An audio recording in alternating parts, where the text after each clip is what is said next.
This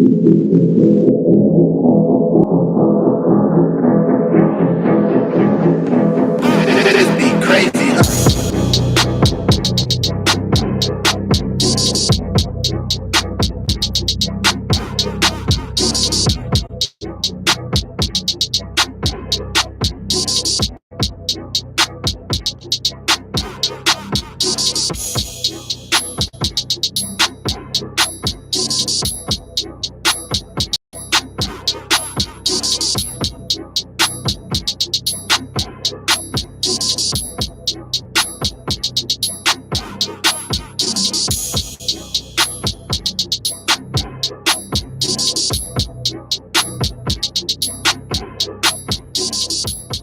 And now, a three-time sports editor, former online and managing editor, and host of Talk That Talk, award-winning journalist Terrell Chatterbox Emerson. Welcome to it. Welcome to it. My mic is extremely hot. My apologies, but welcome to it. Welcome to it.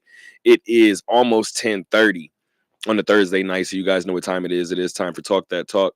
I feel like the camera is a little tilted. Let's see if I can fix that really quick. Let's see really quick. Pardon, guys, but little technical difficulties. Let's see if we, as you guys can tell, we had some technical difficulties prior to the show even starting. It's a little better. Let me back up. So hopefully I'm not cutting my head off. But welcome to it. Welcome to it. It is the Thursday installment of the Talk That Talk radio show. I am your host, Terrell Chatterbox Emerson. I'm in studio dolo tonight, in studio solo on this beautiful Thursday night. But there's a lot to get to. It is, as I mentioned before, nearing 10:30 on this beautiful Thursday night. But we have some things to get to. We have some news to. I'm not gonna say we're breaking anything right at this point of the day, but some news came out almost 6 hours ago here from Vegas. We know that the NFL is ramping up, right? So we know kind of where the energies will be headed, and everybody's focused on football, and we got some big news here out of Vegas that we'll get to as soon as the show opens up. As soon as we get all the announcements kind of out of the way first. But again, guys, I'm sitting over here. I had to adjust the camera really quick before we started. But in doing that, we're on YouTube. Appreciate you guys for tuning into our YouTube. Let's go ahead and give a round of applause to you guys. We thank you guys. We are 30 episodes. We are 30 episodes away from episode 400 of the Talk That Talk radio show. Today is episode 44 of season 7. Again, you guys can catch us on YouTube every Monday 3 to 5 and every Thursday night tonight. In addition to YouTube, right? We have Facebook, Instagram, Apple Podcast, Spotify, all of those outlets, all of those platforms. You guys can find the radio show at Talk That Talk radio show. The one thing that's different is our Twitter. Our Twitter is at Talk That Talk LV. Once again, guys, our Twitter is at Talk That Talk LV. This beautiful show, typically I have the other cameras up, but we still have the caps on them. But this show is being shot from the Harry Reid Research and Technology Park here on Sunset, here in Las Vegas, Nevada. Again, I have about an hour and a half for you guys. That's what it looks like. As I mentioned before, in a studio by myself today. So we're going to get as much as we can kind of addressed now and as quickly as we can, right? I'm going to try to pace myself. If I don't pace myself, we'll be done in about an hour. So we'll see how this goes, right? But again, tonight is episode 44 of the Talk That Talk radio show, episode 44 of season 7 of the Talk That Talk radio show. And I don't know, again, I feel like this might.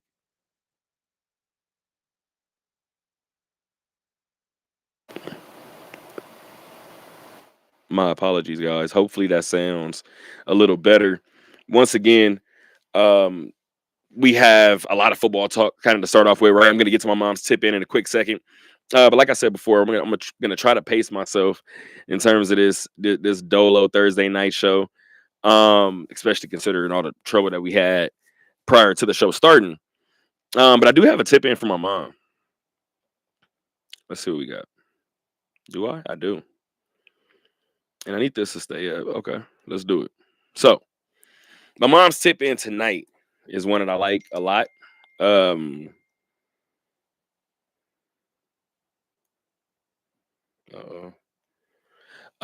But I'm over here still adjusting the phones, making sure the phones are off. But let's get to my mom's tip in. We'll get to some football news. We'll get to a lot of it. We'll get to everything right now. We did have the Aces play earlier tonight. So we got a lot of news to get to, right? So let's get to my mom's tip in. A mistake repeated more than once is a decision. A mistake repeated more than twice is a habit. A mistake repeated more than 3 times is character. I'll read that one more time. A mistake repeated more than once is a decision. A mistake repeated more than twice is a habit. A mistake repeated more than 3 times is character. So shout out to my mom for that tip in. We'll get right to sports. I'm going to play probably as much as I can, play a lot of audio. But let's get this one out the way. This is something from ESPN Las Vegas from earlier tonight. I think we have some major news from the Raiders on the way. We have decided that it is in the best interest of the organization to move on from Christian Wilkins, and he has been informed of his release from the team. This franchise has a commitment to excellence on and off the field with no clear path or plan for future return to play from Christian. This transaction is necessary for the entire organization to move forward and prepare for the new season. Adam, are you shocked? But had you heard some stuff about Wilkins and the Raiders not getting along? I think this has been going on for a little bit, just because I think there's been a lot of behind the scenes kind of back and forth, because it's obviously the big headline, no question about it. We can talk about it for sure. Christian Wilkins released by the Raiders. That's the headline. Signing from last year gone for sure. But this story is literally only the beginning. This is not, he's cut, everybody's moving on. This is the very, very beginning of the story. So you guys just heard that, right? And shout out to Steve Cofield, shout out to Adam Hill, shout out to Willie Ramirez as well.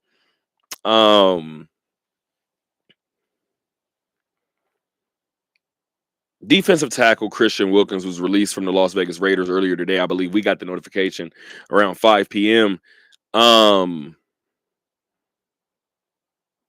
Let's see if I can go back to that statement really quick, because I remember when Pete Carroll originally took over. He was asked a question about Christian Wilkins, right? And he said, when it came to Christian, that it didn't look good in terms of whatever setback. I believe that was the word that he used, right? And I feel like there was a moment where Pete said something. Pete is way too advanced. Pete is way too experienced. He's way too seasoned to go and give something like that to the media, right? He said it didn't look good. It wasn't a good sign. Something along the lines of that, right? With that being said, it feels like everything has kind of stood still since, right? And you kind of heard Adam Hill talk about it. Adam Hill was saying that there appeared to be something going on behind the scenes. I think that's pretty obvious at this point, right? That something was going on behind the scenes. Here's where I wanted to go in terms of the statement. Because remember how I said before, when the Raiders got rid of Josh McDaniels, it sounded away. When the Raiders got rid of Antonio Pierce, it sounded away. Let's see how this one sounds. We have decided that it is in the best interest of the organization to move on from Christian Wilkins, and he has been informed of his release from the team. It's pretty cut and dry, right? This franchise has a commitment to excellence on and off the field. Let's pause. This team has a commitment to excellence on and off the field. Now, keep in mind, guys, if you guys have not seen the statement, commitment to excellence, the C and the E in commitment and excellence is capitalized. It's a mantra for this group, right? It's a mantra for this franchise. So why would you put that in there? Well, the next sentence tells you why. With no clear path or plan for future return to play from Christian, this transaction is necessary for the entire organization to move forward and prepare for the new season. Now that was a lot to say at the end, right?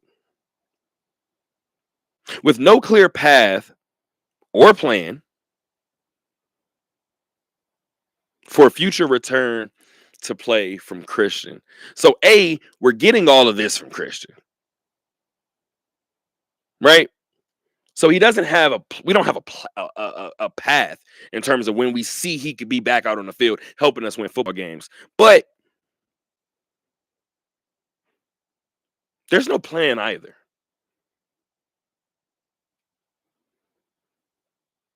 That's interesting. And then you follow it up by saying this transaction was necessary, or is necessary rather, for the entire organization to move forward and prepare for the new season.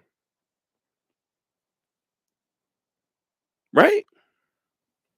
Seems a way. Seems like it comes off a way.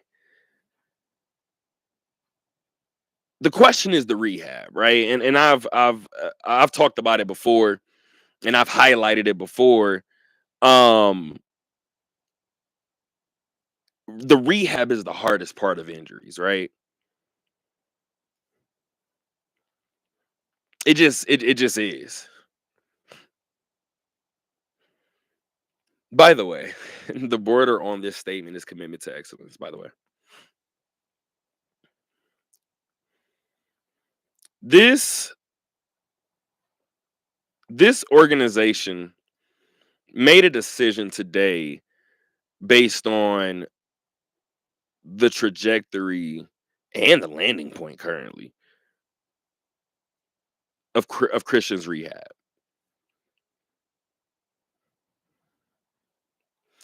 When Adam Hill said that there was a lot more to discuss in terms of this, he was highlighting the $35+ million that was guaranteed to Christian that is also being axed because of this decision today. The NFLPA is already all over it. They're already all over it. They filed an appeal already. Or a complaint, rather. It was a grievance. So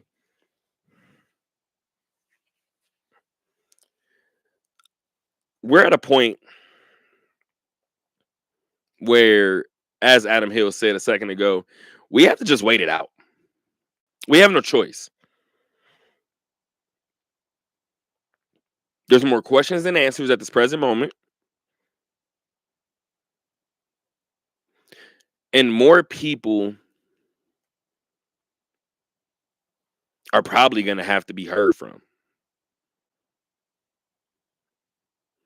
I said it last year. I said, Raider fans, don't fret, don't worry, don't be concerned, right? I said that Christian Wilkins played 5 games, 7 games, whatever it was, right? 4 games. Whatever it was for you guys before breaking his foot, having surgery. If I recall correctly, I believe he had 2 of them. Caprice, I see you in the comments. I'm live. I can't do anything. So as I mentioned before, a lot of things will be questioned. A lot of things will be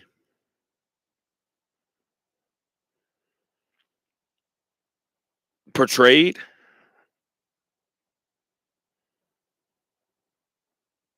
Work ethics may come into play. I just agree with Adam Hill from the standpoint of we're closer to the beginning of this than we are to the end of it. It's already come out that Christian intends to file for the remainder of that money, right? That guaranteed money, I should say. Training camp started for the Raiders earlier this week. I was there for day one. Not day one of practices, but I was there for day one in terms of Pete Carroll's, I guess you could say, first official press conference of this year's training camp. But Pete comes out fully energetic as he typically does. But this is my first time covering Pete, right? So I've seen Pete at USC. I've seen Pete in a couple of different watch from afar in terms of a couple of different settings, right? Yes, Pete is still Pete. He's gonna crack a joke every now and again. You could tell when there's football in the air, right? Even with the sporadic jokes every now and again from Pete. Maybe he's spouted about 3 or 4 during the presser.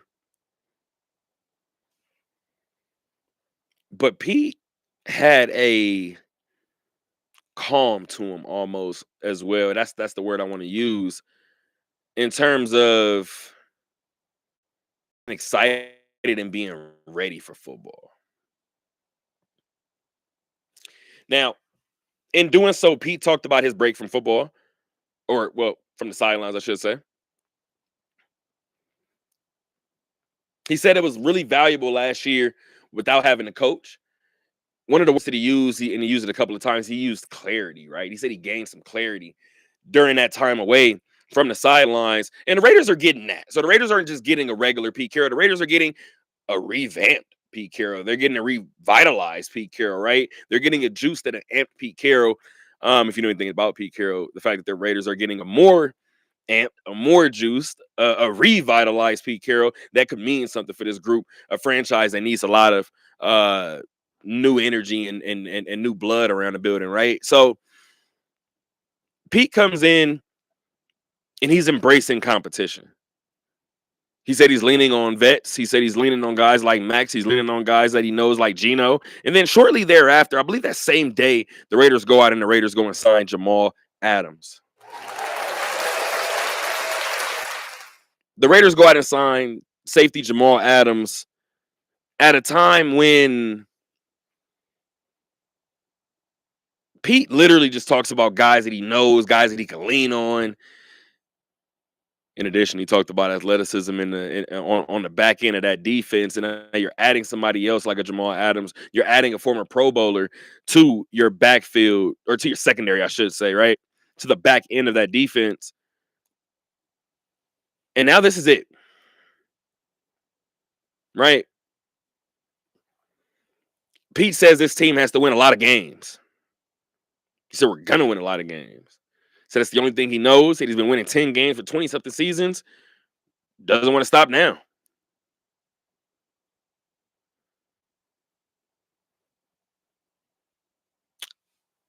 Pete, first of all, I've been covering the Raiders 6 seasons. In person, I've been covering the Raiders 4 or 5 seasons. I have had reasons to believe in a new regime in terms of the Raiders a couple of different times. I've seen all of them crash and burn. I believe I know what Pete Carroll is about. I believe every time he goes out in these in the offseason pressers, he gives you a little bit more about who he is, right? But he said he's not going to alter too much. He's going to stay with what's made him successful to this point. And that's the word that hasn't been used around the Raiders organization in a long time.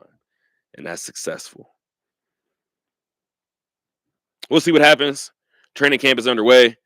I'll be getting out there as much as I can.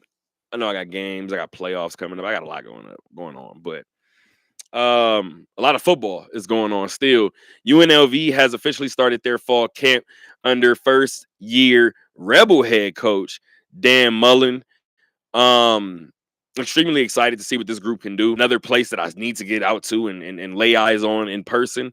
But a group with a lot of transfers, right? A group with a lot of high-end talent from other Power 5, originally Power 5, Power 4 organizations and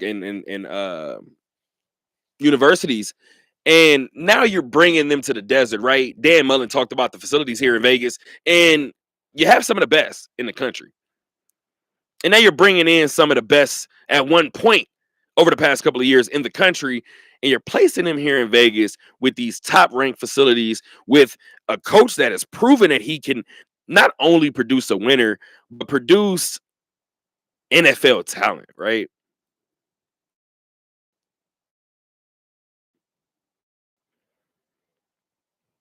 What does that equate?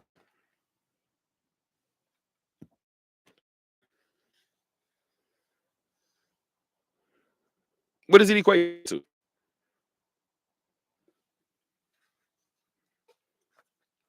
How many wins does it equate to? What does success look like for this UNLV football group?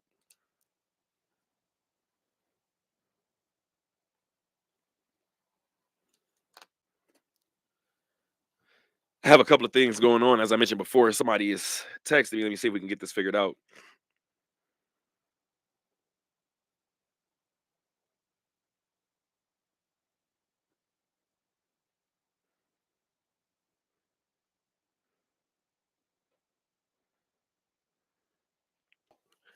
I'm at a point where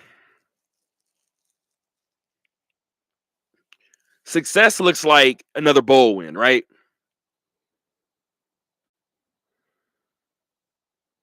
That's what I deem the top of that success to be. This program has went a long time, had gone. Let's retract that.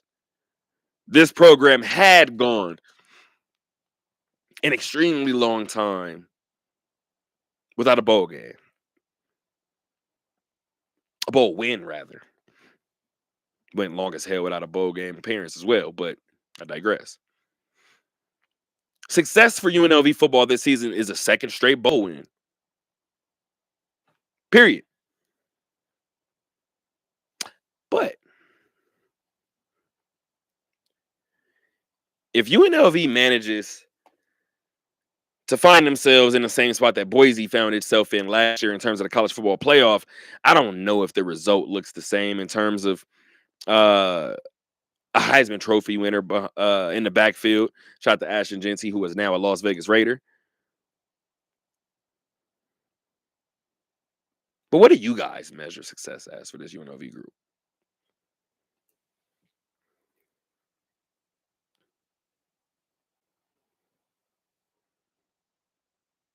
Is it a certain number of wins? Is it 10 wins? Is it double-digit wins?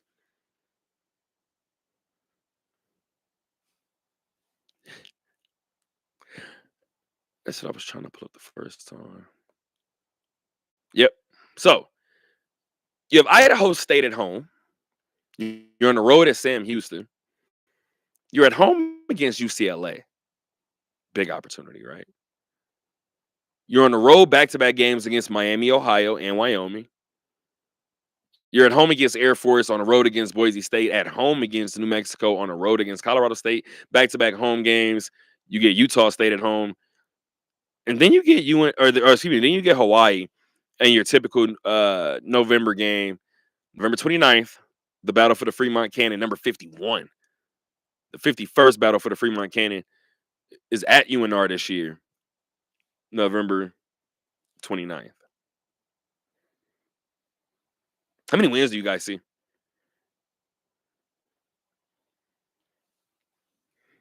You guys tell me.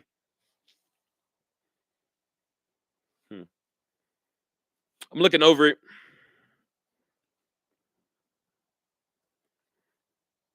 Is double-digit wins the mark?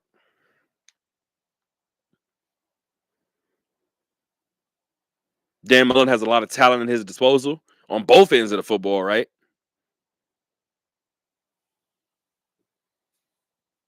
I talked about competition earlier. Still a lot to figure out in terms of this UNLV football group. I believe we're 2 days into camp. Is it 3 days? I think it's 2 days. I said 2 days. I think it's 2 days.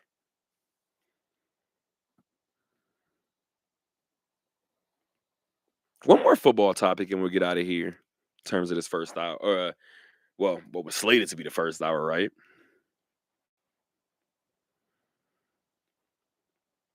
Wait, before I do that. Jaden Thomas. Jet was just at an Aviator game recently, throwing out the first pitch. Had a conversation with Matt Neverett during the broadcast as well.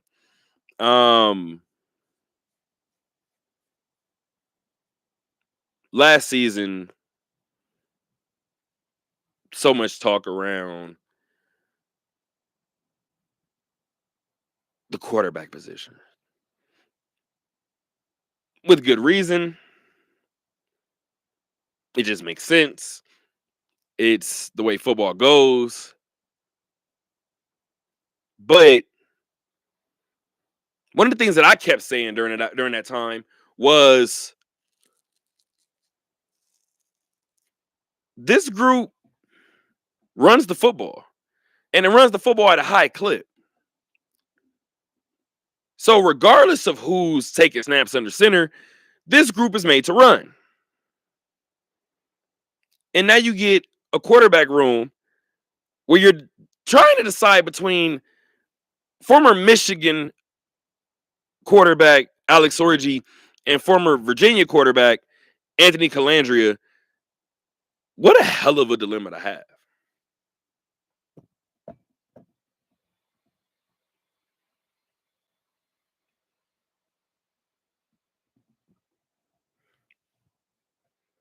Those are good problems to have.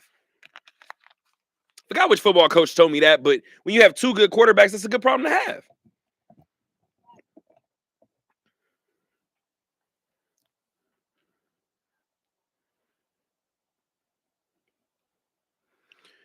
UNLV is still going to run the football this year. I think UNLV will be a lot of people's favorites. I believe during the Mountain West media days, they had UNLV in the media poll as number 2 in the conference.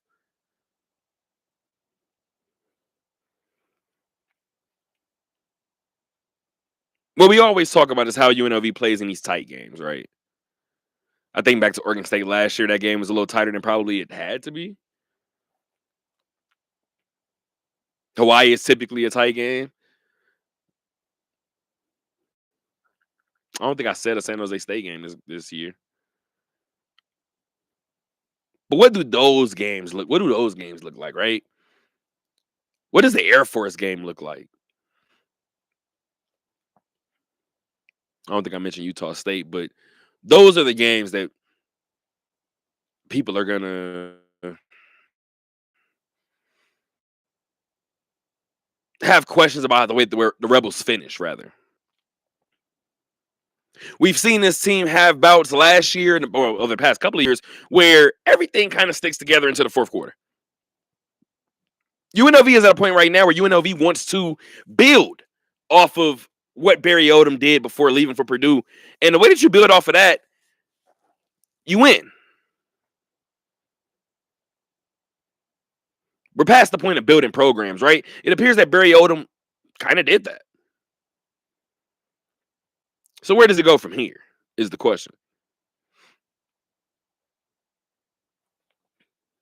Still got a month before UNLV's first game, which is against Idaho State from Allegiant Stadium.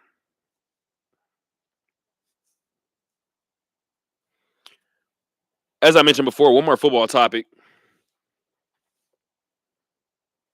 Got the Vegas Nighthawks of the Indoor Football League One more game left.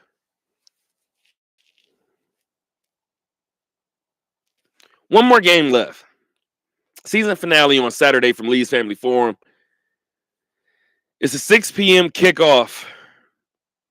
Again, this Saturday is almost say December. What the hell? I'm stuck in the NFL. What is going on with me? My bad, guys. Saturday is July 26th.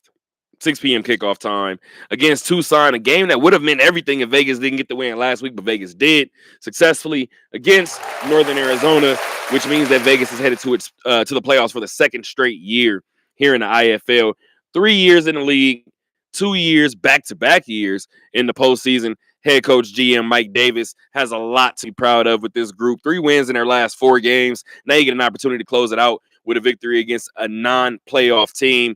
That would be a huge deal for this group, especially in terms of momentum, especially in terms of just morale, and just energy level, right? Just all around energy level. This Nighthawks team needs this win. And usually you don't say that when you're already locked into the playoffs and things of that nature. But let's add in the fact that if the Vegas Nighthawks get this win, in addition to San Diego losing in week 19, Vegas can get the 3rd spot, right? And this is what Justin Russo was saying on Monday.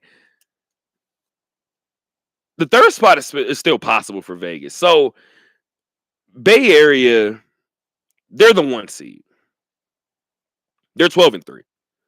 Nobody's catching them. They're good to go. Arizona's 11-5. Excuse me, 10-5. My apologies. Arizona's 10-5, sitting in the 2nd spot in the West. Number 3 is currently held by a 9-6 San Diego team, which is also, the same identical record as the Vegas Nighthawks, sitting at 9-6.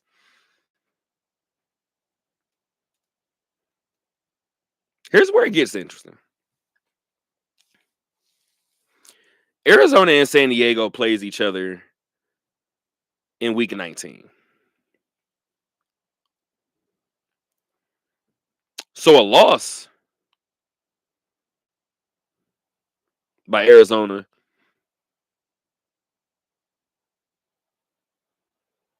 means that the Nighthawks are the 4th team in this postseason, in this Western Conference bracket.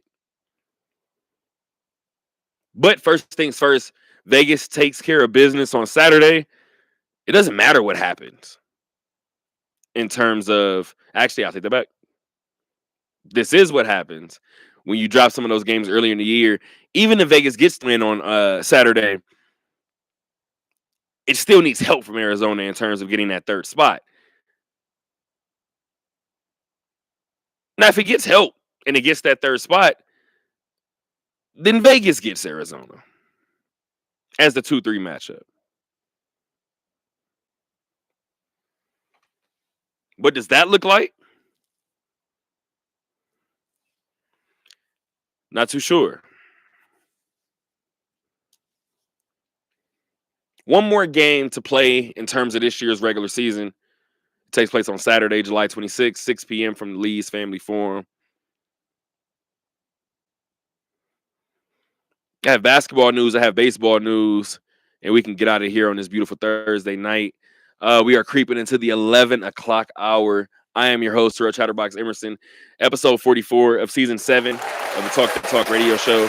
Episode 370 in totality of the Talk That Talk radio show. Now being shot from the Harry Reid Research and Technology Park here on Sunset, here in Las Vegas, Nevada. I have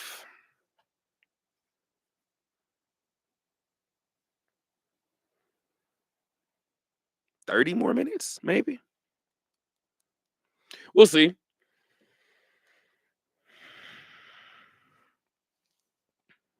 Before I do anything else, really quick, I'm going to try to pull up my dad's tip in, first of all. And I'm also going to take the time to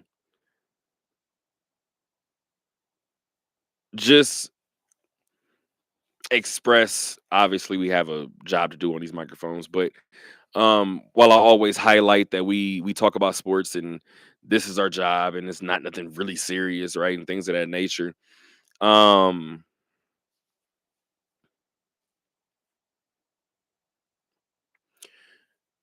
the world in a couple of different instances and a couple of different avenues and a couple of different realms, whatever you want to say, right? Careers, fields, whatever, professions. A lot of people are hurting right now. Um Rest in peace to Malcolm Jamal Warner. Rest in peace to Ozzy Osbourne. Rest in peace to Hulk Hogan. Legendary names in terms of all three, in terms of um all the many people, all the many fan bases that are out there mourning right now. Um you guys know how I feel. I this is a part of life. I don't want to start every show in this tone and in this energy, but um just a big week in terms of loss, what people have lost. Um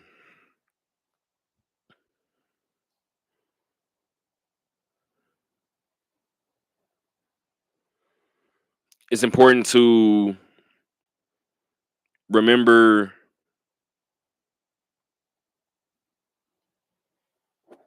to check on your people, to hug on your people, to love your people. Um as I mentioned before, it's a lot going on, and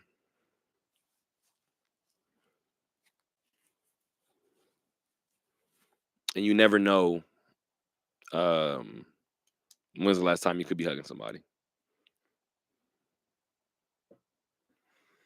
As I mentioned before, I have basketball news. I have baseball news. We'll end with some aviator news, right? I'm looking for my dad's tip ins and I don't see it, so that's not good. But in terms of, and I get, you guys know I get comfortable on these Thursday shows, so let's talk a little bit about the Aces, right? The Las Vegas Aces, the Aces that were sitting at number 6 in the WNBA standings at 12 and 11 prior to tonight's tilt against Indianapolis, or well, same difference, against Indiana from Gainbridge Fieldhouse.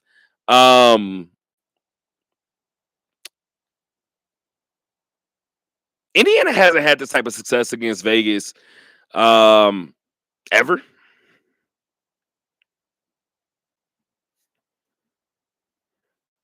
So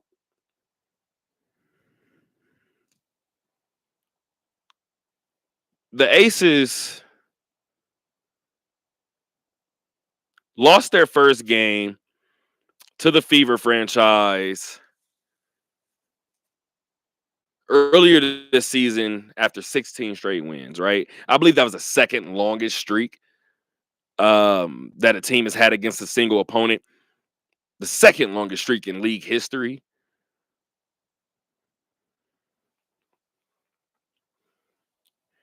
Let's couple that with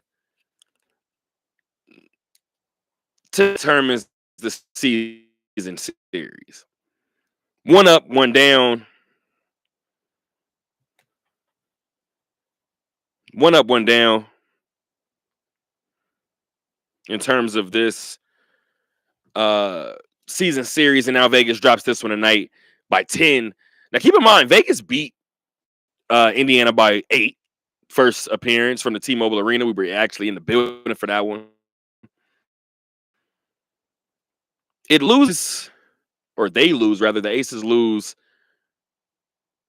by 27, right?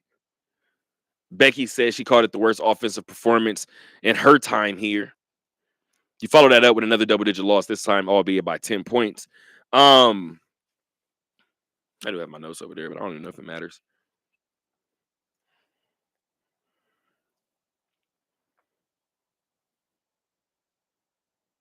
The story of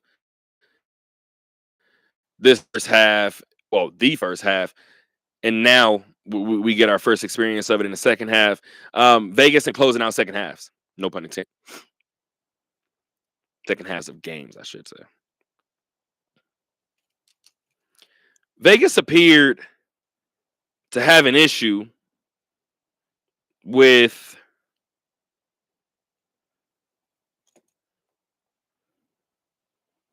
Dad. If you're watching the show, can you resend me that baseball tip in one? I cannot find it. I'm literally trying.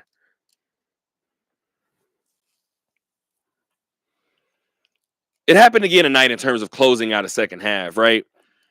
At one point of the second half, the Fever had a plus 15 second half, right? Matter of fact, maybe I will look at my notes. They're right here.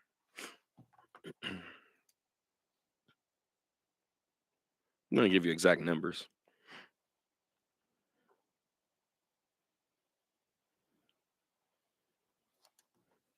So it was a 45-29 second half, a plus 16 second half for the home team. Vegas just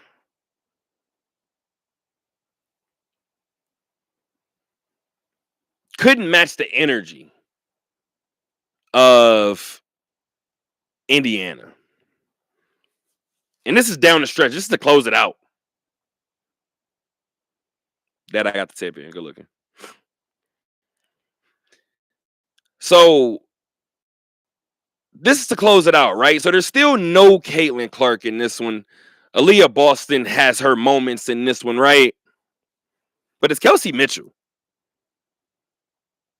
who was re-signed in the offseason. I thought it was a huge deal in terms of Indiana's success and Indiana's opportunity to win a championship this year. Hell, to even compete for a championship this year. I did think going and getting Kelsey Mitchell was keeping Kelsey Mitchell was a big part of the deal, right? Because you don't have Caitlin Clark right now. And Kelsey Mitchell is the one that closes out that game for you against the Aces team that looked pretty damn good in the first half. As a matter of fact, in the second quarter, the team went on a 14-0 run while holding Indiana without a point for for about 7 minutes. Might have been a tick or two over 7 minutes. Overall, it was an 18-2 run in that second quarter that helped Vegas take a 41-35 lead into the halftime break. Vegas has endured almost all of everything this year, right? It's had injuries, it's had pregnancy, it's had blown leads, it's had comeback wins, it's had last second game winners. What else have we had? Had technical fouls, not text messages. Had just about everything with this group.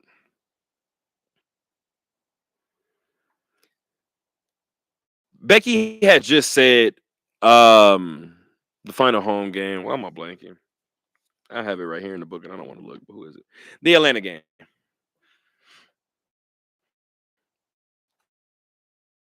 Becky was smiling a lot and she was saying like we're inching toward that 40, right? Even A'ja Wilson said that she felt like that team was hovering around 32, maybe early 30s, 33 in terms of that last game, but they still have yet to put together a full 40 minutes.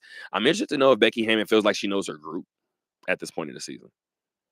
What is the Achilles heel of this group, right? I mentioned turnovers earlier in the year. I said if this group turns the ball over, it just has no shot. There's no way to kind of sugarcoat it. In the previous seasons where this team would turn the ball over 12, 13 times in a game, if need be, it can still pull it out. I don't see that happening this year. Tonight, both teams had 14 turnovers, 10-point loss. Both teams shoot about 40%. I believe Indiana shot a hair better at 41%. Vegas shot 2 of 15 from 3. Just giving you some numbers. A'ja Wilson led the way with 20 points. Another double-double for Alyssa Smith with 10 points and 10 rebounds. Then you get 19 points on a very, very crisp 8 of 14 from Jackie Young.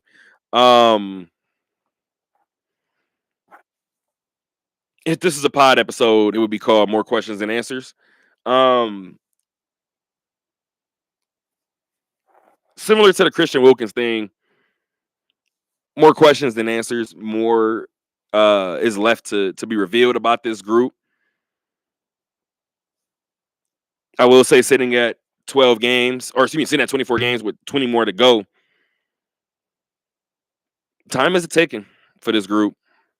They know that. They're very, very aware of it. Sitting at 500 on a year, a place that you've sat or worse for the last month or so, better part of a month. The team is 7th in the WNBA as of right now. Looking ahead of them, you got Indiana at 13-2, or excuse me, 13-12. Whoa, 13-12. Atlanta at 14-10, and then Seattle at 15-10. Keep in mind, just behind Vegas, you have an 11-12 Washington team that has a real chip on their shoulder, right? Golden State is slid behind a little bit. I believe Golden State is 10-12.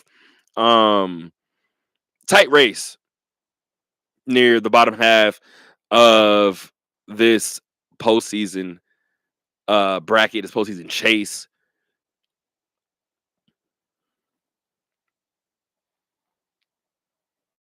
Another back-to-back for Vegas.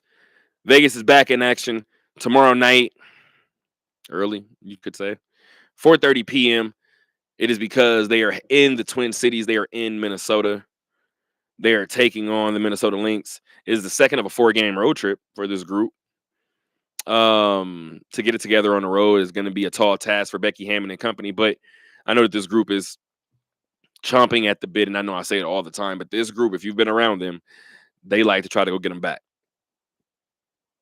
We've seen this team compete very, very well against some of the teams at the top of the conference, or the top of the league, rather, in certain spouts and certain spurts, but this team needs another statement win in a big way tomorrow night against a Minnesota team that still leads the league with a 21-4 record.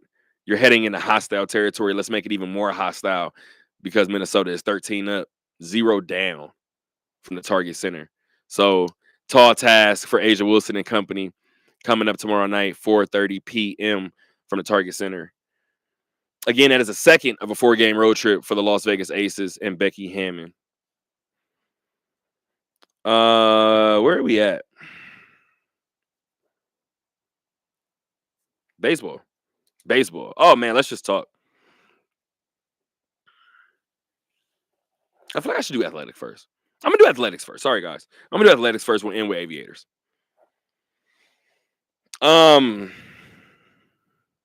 Let's talk about a big win. Screw that. Let's talk about a big win. Talk about playoff standings and things like that. Morale wins, morale boost, energy boost, whatever you want to call it, however you want to phrase it. Nobody needs it more than the Las Vegas Athletics. I think that was going to slip off my tongue and I made it weird.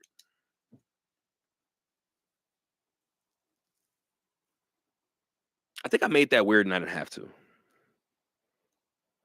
That's damn near a blooper, and I don't really know how to call it. But anyway, the Athletics have picked up, at least earlier tonight, they picked up a series opening win over Houston, a 5-2 series opening win, and you did it on the road. What a big victory for this Athletic group. I mean, you're playing a Astro team that leads the conference, or at least the division, right? So, Mike was hot. My bad. You're playing a Houston team, visiting a Houston team that leads the division, at least the division by a handful of games, leads Seattle by 5 games as it presently stands. And this has actually got a little the standings changed a little bit in the time since I wrote up the story because the game has gone final. I will give you guys that update in a matter of seconds. But Luis Severino, big 7 innings in this victory tonight for the Athletics on the road in Houston. I'm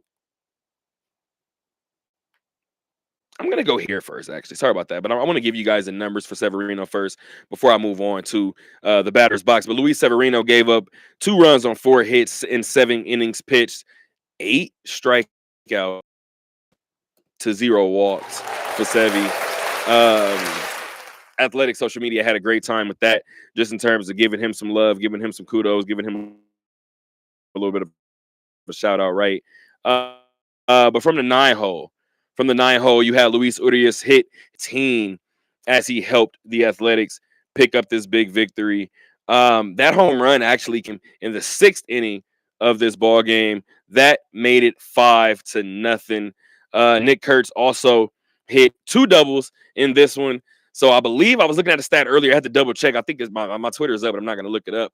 I believe it was he has the most extra base hits through the first 65 career games with the organization. So shout out to Nick Kurtz, Wake Forest product, former Las Vegas Aviator, got called up, has dealt with injury this year, and has still been kind of ripping the leather off the ball. So big kudos to the Rook. 3 hits tonight too, right? I don't think I said that part right. He had 2 doubles, but he also had a single as well. Picked up RBI number 51 on the year. Now,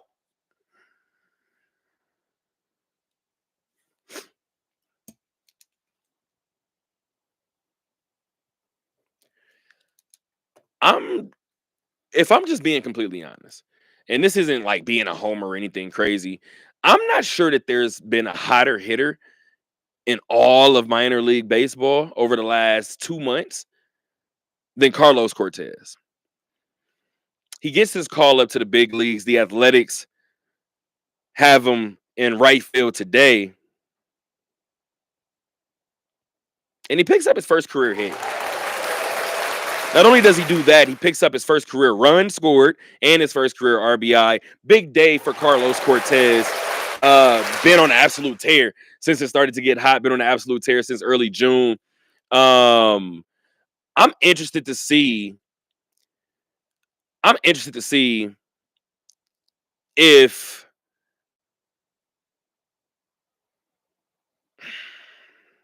you want to try to capture lightning in the bottle, right? And I'm going to get to this in a second too. But Nick Kurtz has kind of been what Nick Kurtz has been all season long for the Athletics and for the Aviators for the first month that he was here.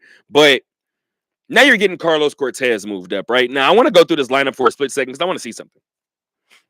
So you have Max Schumann, Nick Kurtz, Brent Rooker, Tyler Soderstrom, Miguel Andujar, Shea Langoliers, Lawrence Butler, Carlos Cortez, Gio Urshela, Luis Urias.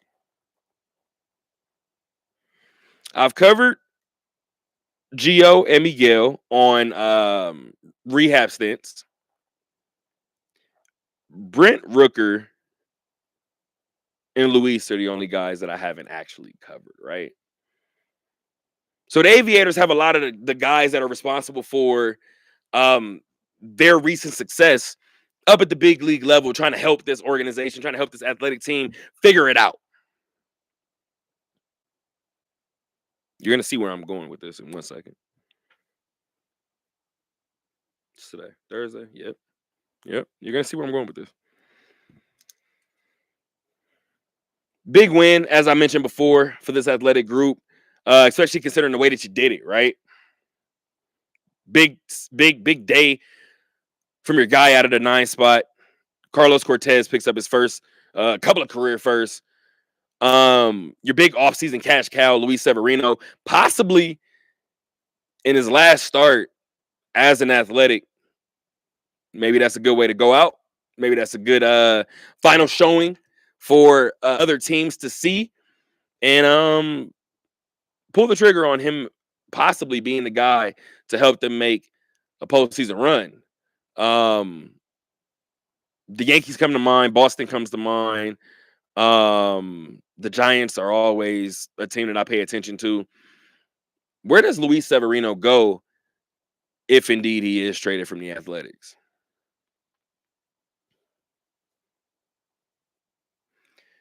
The team still has a lot to make up for. The team is 43-62, still last in the AL West. Now, when I drew up this show, the team was 7.5 games behind the Angels for the 4th spot. But it didn't happen.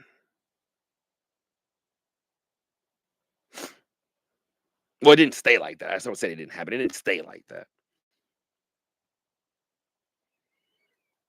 The Angels lost earlier. It's a 7-game difference. Now, I've talked about it for the last couple of seasons now at this point. The Athletics, they need to count their small victories, their small wins. What is a small win? Maybe not finishing last. Maybe going on a run before this season is over.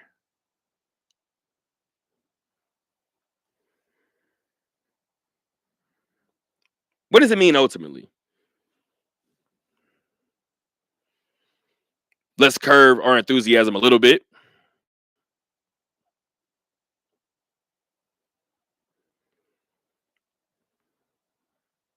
Because you have 3 more games in Houston against the division leading Astros.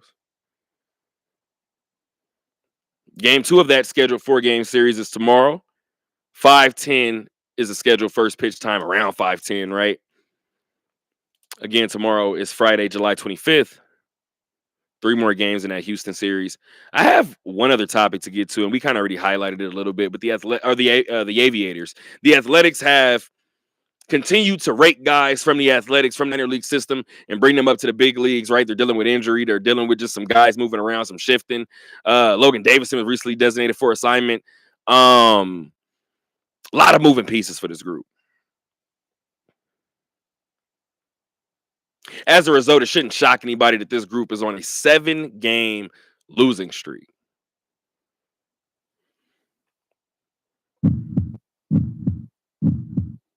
Now, I know. Now, I absolutely know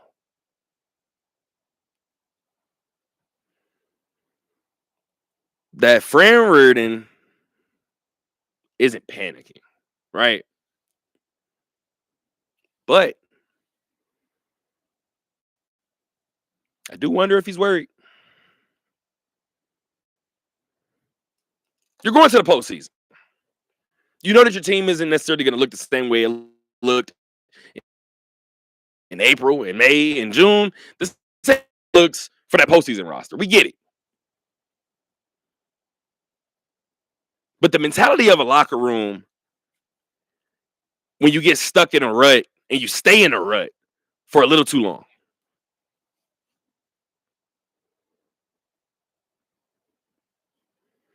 The Aviators lost their last game before the break.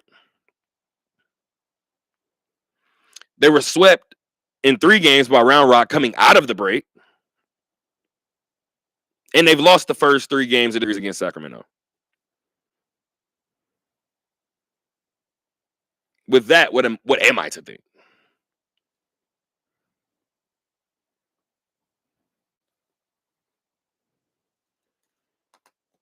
I think that this group has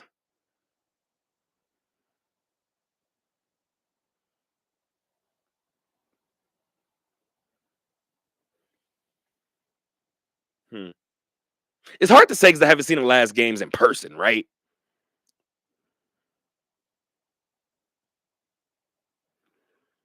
But Fran said the team hasn't had a lull until this 90 games into the year. Does this qualify as the second lull, or is this still part of the first one?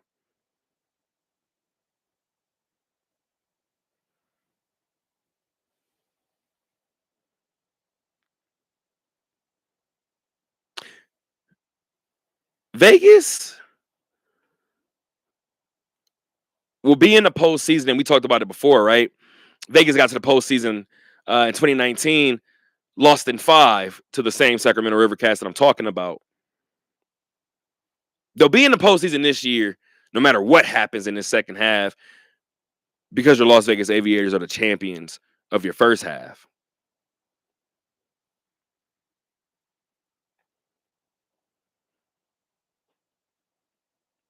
Saturday, I have to talk to Fran Riordan.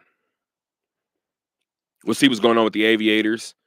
You're taking a huge bat out of the middle with a lineup in terms of Carlos Cortez, Logan Davison, as I mentioned before, being DFA'd earlier this week. Actually, was it yesterday or was it today? Oh, my days are lumping together, guys. My bad. But you're tinkering with Fran's lineup as this season rolls on, as he's kind of learned to kind of deal with, right?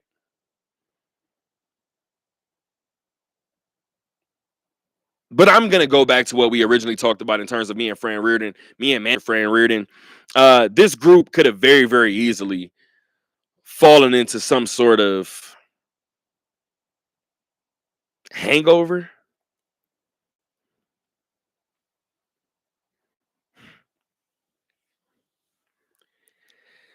Vegas is 10-14. In the second half. Vegas is 10-14 in the second half, and it's 7th in the PCL currently. I believe it's 7th. Obviously, we got some things change in the standings with some games being completed. But Tacoma 16-7, OKC is 15-8, El Paso is 14-10, Sacramento's 14-10 now. Round Rock is 11-9, and Sugarland is 12-10. Remember how I said last week that Vegas still had a lot to play for from the standpoint of you still determine who you play. Directly and indirectly, right? You determine how this second half shapes out. You've already secured a spot in the postseason. First time you secured it. I'm so damn excited. I can't even get my point out. You've secured a spot in the postseason for just the second time, rather, since 2019.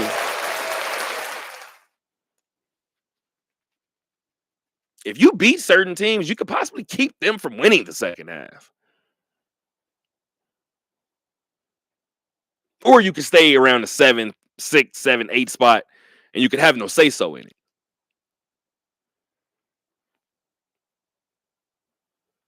Similar to the big league parent company, I feel like these next 3 games for the Aviators is a huge 3 games.